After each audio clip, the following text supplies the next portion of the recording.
Bonjour tout le monde, j'espère que vous allez bien. Ça y est, je reviens enfin avec une petite vidéo tuto. Donc ici, je vais utiliser l'outil de chez Action qui permet de réaliser des boîtes à explosion. Ça fait une éternité que je l'ai dans mon tiroir et que je ne l'ai pas utilisé. Donc moi je vais prendre la collection Rêverie poétique de chez So Simply Scrap pour faire cette boîte à explosion et je vais utiliser 3 tailles de boîtes. Donc je vais faire 3 boîtes qui vont se mettre les unes à l'intérieur des autres pour créer cet effet explosion. Donc c'est ce que je vous ai montré juste avant. Donc je vais prendre la taille XS, la taille S et la taille M. Donc la taille XS, pour ça, il faut que je prenne un morceau de papier qui fait 17,8 par 17,8. C'est ce que vous allez voir tout de suite après. Donc 17,8 par 17,8. Donc ça, celle-là, je vais la faire voilà, dans le petit papier, dans les tons un peu verts. Donc là, j'ai fait mon choix de papier juste avant. Hein, je vous remontre à l'écran, voilà, 17,8 par 17,8. Et pour cette première boîte, je vais la faire en vitesse normale pour que vous compreniez bien comment il faut faire. Donc je coupe mon morceau de papier aux dimensions que je vous ai indiquées.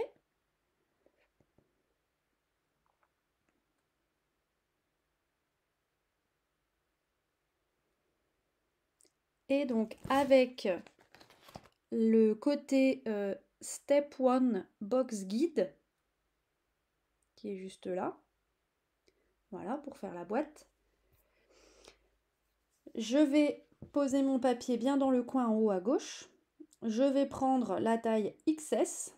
Bon là vous allez voir, je sais pas ce que je bidouille, je me suis pas calée où il fallait au départ, je sais pas ce que j'ai bricolé. Je pensais qu'il fallait se caler sur les petits carrés blancs, mais en fait pas du tout, il faut suivre les flèches qui sont en haut et bien suivre la rainure. Bon. Donc je me cale sur XS, je passe 2 fois avec le plioir, donc le plioir fait partie de l'outil, hein. Et ensuite je prends la diagonale en partant du haut du coin en haut à gauche et j'appuie bien jusqu'au trait que j'ai réalisé avant, donc le trait vertical. Je tourne à 90 degrés et je refais la même opération. Puis je retourne à 90 degrés et je refais la même opération. Le premier pli au niveau du XS, là, donc à la verticale, et le second pli en diagonale, en partant du coin en haut à gauche et en allant jusqu'à mon premier pli vertical. Voilà. La vidéo parle mieux que moi, hein. Une fois que j'ai fait ça, donc je vous ai montré au tout début de la vidéo les différents cœurs qu'il y avait. Donc ce sont des espèces de pochoirs comme ça, hein, qui vont vous permettre de réaliser la forme d'un cœur dans les 4 coins de votre boîte. Vous n'êtes pas obligé de le faire, ça. Ça, c'est vraiment si vous voulez apporter un élément de déco, un détail supplémentaire à votre boîte. Mais c'est absolument pas obligatoire. Et donc, je réalise au crayon de papier le contour de ce cœur. Donc, je prends la taille du cœur qui correspond à la taille de ma boîte. Donc, je fais une boîte XS, je prends le cœur XS, hein. Donc, les boîtes peuvent se faire de la taille XXS, donc encore plus petit, hein, jusqu'à la taille XXL.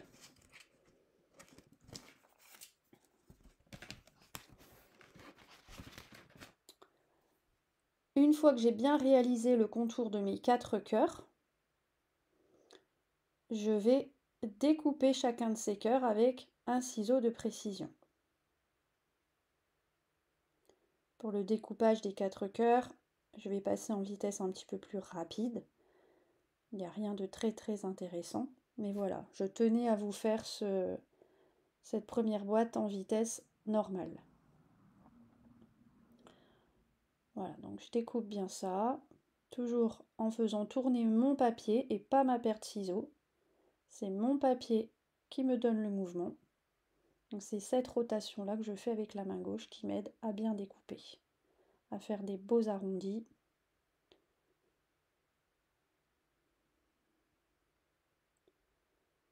Une fois qu'on aura découpé les 4 cœurs, on va bien marquer chacun des plis.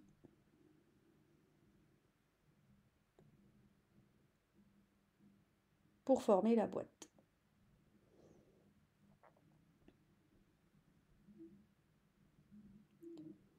Voilà, donc je forme les 4 plis pour la boîte, le pli intérieur pour chaque cœur. Voilà, et ça me forme ma première petite boîte, donc en XS. Maintenant, je vais faire la même opération, mais avec la taille S.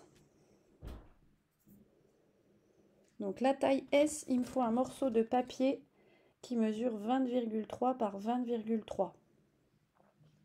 Donc 20,3 par 20,3. Et je refais exactement la même opération, mais en me calant ici, cette fois, sur le S. Voilà.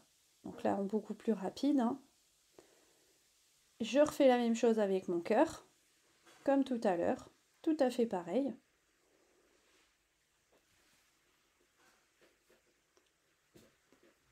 Et puis je découpe le tout.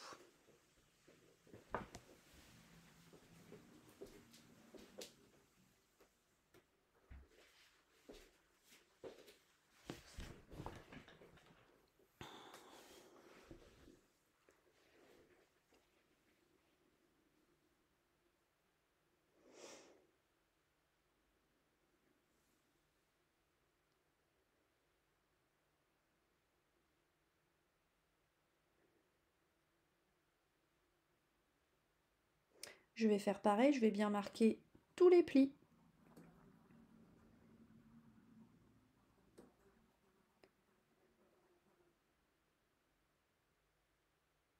Voilà, donc les 4 de la boîte et les 4 pour les cœurs que je fais vers l'intérieur, ceux-là. Voilà, et ça me permet de former la deuxième boîte. Pour la troisième, donc je pars sur une taille M. Et pour ça, je coupe un morceau de papier qui fera 22,9 par 22,9. Toujours la même opération.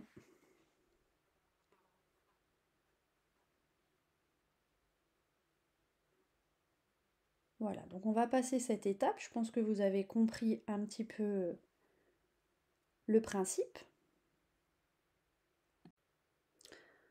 Donc, mes 3 boîtes sont terminées.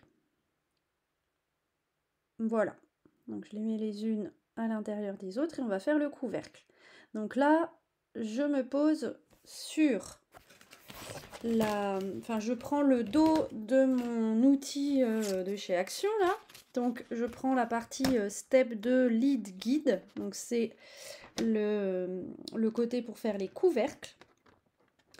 Et donc, ici, étant donné que la plus grande boîte que j'ai faite, c'est une boîte en M, eh bien, je vais choisir les dimensions pour faire le couvercle de la boîte M.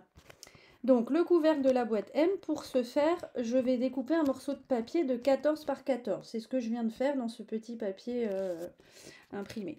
Donc 14 par 14 pour faire la boîte M. Donc je prends l'autre côté de mon guide là. Et donc vous voyez tout simplement, et je pense que les images parlent mieux que mes mots. Donc c'est exactement le même principe que tout à l'heure, sauf que là, il n'y a pas de rainure XS, S, M, etc. Là, voilà, il n'y a vraiment qu'une rainure possible. Et moi, ce que je décide de faire, donc déjà, voilà, je fais mes quatre plis du contour. Et ce que je décide de faire, pour que ça soit plus joli une fois collé, je vais couper mes angles. Donc, comme sur la vidéo. Voilà, de façon ensuite à les coller comme ça vers l'intérieur. Je trouve que ça fait beaucoup plus propre.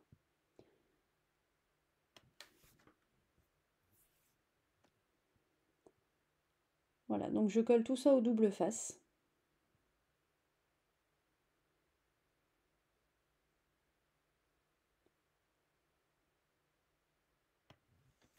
Je vais passer en accéléré pour cette partie-là.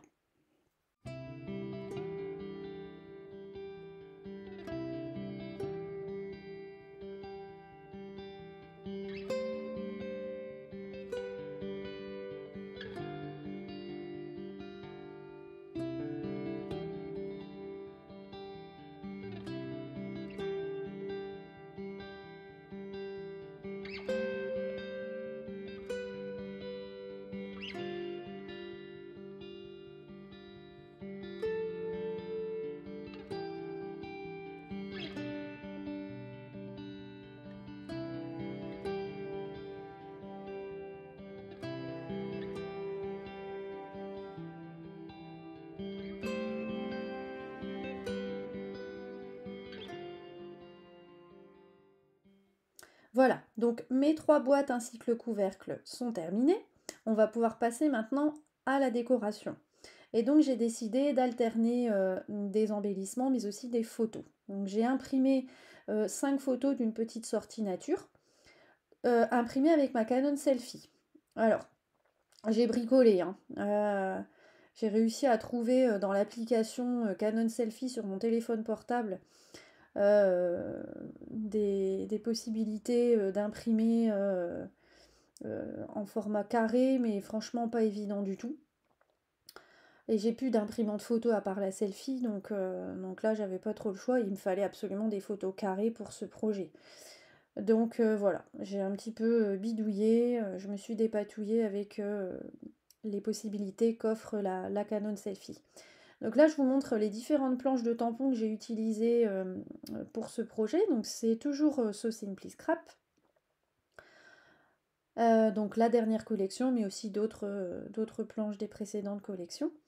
Et les Distress Oxide utilisés, donc la Pumice Stone, la Evergreen Boss, la Fossilis d'Amber, la Victorian Velvet et la Tatter de Rose. Je vous montre un peu les éléments que j'ai préparés. Alors, tout ne sera pas dans ce projet, puisque j'ai aussi d'autres projets à faire pour ce Simply Scrap, mais voilà, je vous montre déjà un petit peu ce que ça donne. Il y a des embellissements qui sont dans les tons un peu bleus, donc ça c'est fait avec de l'aquarelle. J'ai essayé de coller au maximum avec la couleur bleue de la collection Rêverie Poétique. Vous venez d'ailleurs de voir les étiquettes de la collection, puisque j'en ai utilisé aussi quelques-unes, et notamment celle qui est juste au-dessus, là, Love is All You Need. Et donc ce bleu, en fait, c'est de l'aquarelle. C'est un mélange de gris de peine et de bleu indigo. J'ai vraiment essayé de coller au maximum au bleu de la collection. Mais c'est pas toujours simple. Voilà, donc là je commence à décorer un petit peu la plus petite des boîtes, la XS. Donc dans cette boîte, au centre, il y aura la photo de ma puce. Et dans cette boîte, il y aura donc qu'une seule photo. Comme ça, quand on ouvre la boîte à explosion, on a au cœur la photo de ma fille. Voilà, donc là j'ai collé une des étiquettes de la planche d'étiquette Rêverie Poétique avec de la mousse 3D parce que vous savez que j'aime bien donner toujours du volume, du relief à mes créations. Et puis pour le côté petit détail, vous verrez, je vais mettre mon fil doré, faire des petites taches, mettre des dots, etc. par la suite. Et dans la dernière collection, l'été indien de So Simply Scrap, vous avez plein de feuillages. Et j'adore les feuillages. Et donc là, j'ai décidé d'en embosser à chaud avec de la poudre blanche sur du papier calque assez épais. Je sais plus où j'avais trouvé ce papier calque. Je sais plus si c'était la Fourmi Créative ou Amazon, je me souviens plus exactement. Mais c'est un papier calque assez épais. Je vais vous donner son grammage. Et c'est très intéressant quand on veut tamponner, tamponner et embosser à chaud des embellissements pour une création scrap. C'est la marque Lone Phone et je crois que je l'avais trouvé sur la Fourmi, mais je suis plus certaine. Et il fait... Alors, j'ai que 10 feuilles hein, dans le packaging. Bah, il n'y a même pas le grammage. Il n'y a même pas le grammage. Bon, bah zut, je pourrais même pas vous donner le grammage. Zut, zut, zut. Bon, en tout cas, il est assez épais et c'est intéressant pour les tamponnages embossés à chaud pour le scrap, quoi. Voilà, hein, on va dire ça comme ça. Donc, je vous ai montré un petit peu la décoration de cette première boîte. J'ai ajouté, vous voyez, des dots, donc dots blancs et dots roses, un peu rose bonbon comme ça. Et je passe à la seconde boîte. Donc évidemment la seconde boîte, pardon, au centre, il n'y aura rien du tout, hein, puisque il y aura la petite boîte XS qui sera collée à l'intérieur. Donc je ne vais décorer que le volet de droite et le volet de gauche. Et là, je vais me rendre compte que ce que je suis en train de faire juste là maintenant, c'est pas bon. Mais c'est parce que ma photo en haut est en mode...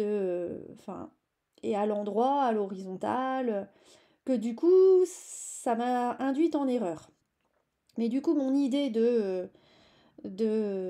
feuilleter ensuite à la fin la boîte en la faisant tourner à 360 degrés et en ouvrant les différents volets, eh ben, elle est tombée à l'eau.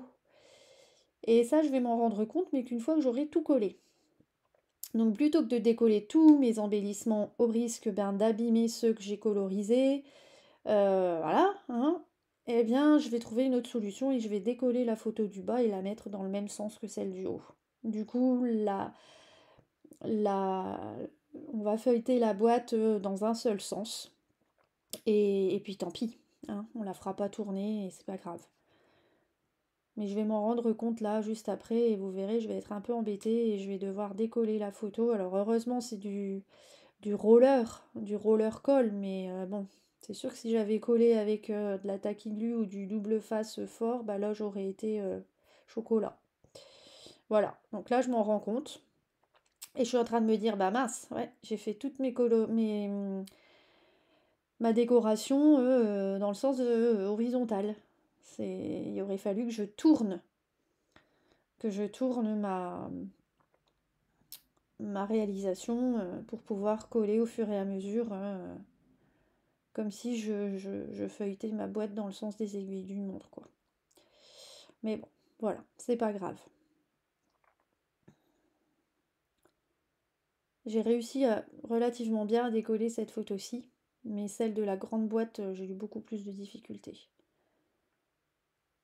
Voilà. Donc j'ai fait ma déco, je rajoute mes petits dots, et puis je vais réaliser la dernière boîte. Et la dernière boîte, eh bien je vais vous la montrer tout à la fin, puisque là on va passer directement à la suite.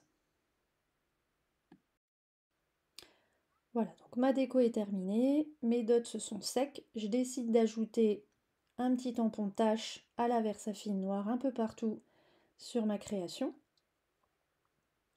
Et puis ensuite je vais pouvoir coller les différentes boîtes les unes dans les autres. Alors hors caméra j'ai décoré cette boîte là, donc la boîte M, la plus grande, mais également le couvercle, que vous verrez du coup dans la présentation finale juste après.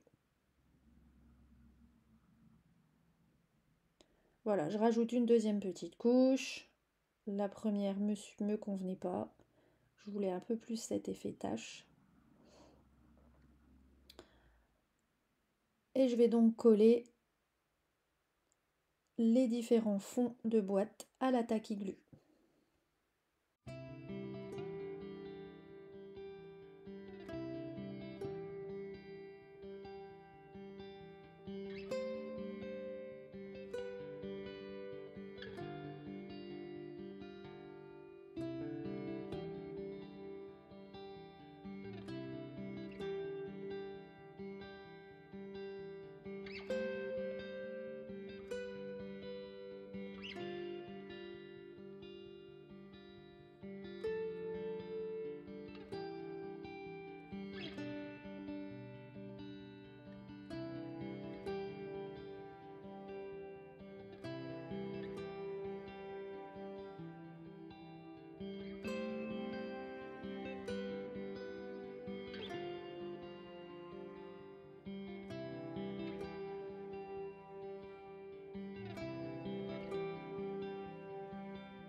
Cette petite création est terminée.